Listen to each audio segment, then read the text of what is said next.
My name is Ethan Metcalf. I'm a site supervisor for Multiplex. We're out at the Joondalup Health Campus redevelopment project.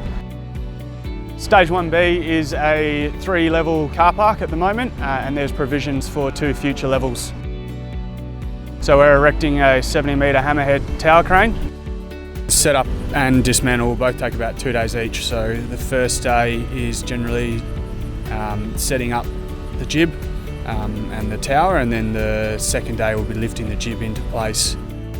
The crane's main lift will be formwork and reinforcement, and then the facade. There's about 900 tonne of reinforcement, and then there's about 17,500 square metres of formwork, which will all be lifted, put into position. So it's also bins and gear, most people's gear, a lot of scissor lifts. There'll be some steel, all the facade, so we will lift all the facade up onto the top of the building, and then it'll get laid out and then lifted into position.